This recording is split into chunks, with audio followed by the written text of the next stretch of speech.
Halimbawa ba ka, Brad? Kinsay nag-compile sa Biblia? Si Papa Damaso sa tuig 405. Nga naman, nagkatag man ang Biblia. Taas Galacia, Corinto, Pilipos, nagkatag.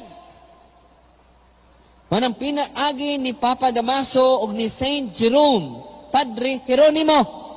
Gigather ni San Jeronimo ang mga manuscript, mga scriptures. Yan nagkatag-katag. Umani ang gigather mingon ang Papa, kini mao ang Word of God. Kinsay nag-ingon nga kini Word of God? Si Papa Damaso. Si Papa Damaso di ay ang nagdeklarar sa Biblia nga Word. Ang Katoliko mao'y naghago og kanon anang Biblia. Naghago og compile, naghago og hipos sa mga balasahon. Aron lang naatay mabasa. Naghago og pamutang og kapitulo, naghago og pamutang og bersikulos Biblia. Kita pa gyud ang nagpaila nga kanang Biblia mga sinudlan sa pulong sa Dios. Mao nang therefore, so matotal ang Biblia butang ginas Katoliko. Ang Biblia iyaha ginas Katoliko. Walay laing bisag usang mga siktang makapanagiya ana gawas lamang kung magprint-print po ginyo, therefore ang inyohang mga Biblia bitaw walay mga imprimatur. Oh, di ba walay mga imprimatur kinsa may nagkanon ana, di ba ang Katoliko nag-compile na si Pope Damasus. Oh, Santo Papas Katoliko namutang og kapitulos Biblia si Kardinal Hugo de Santocaro. Namutang og bersikulos Biblia si Father Sanctis Pagninos usa ka Dominikanong pari.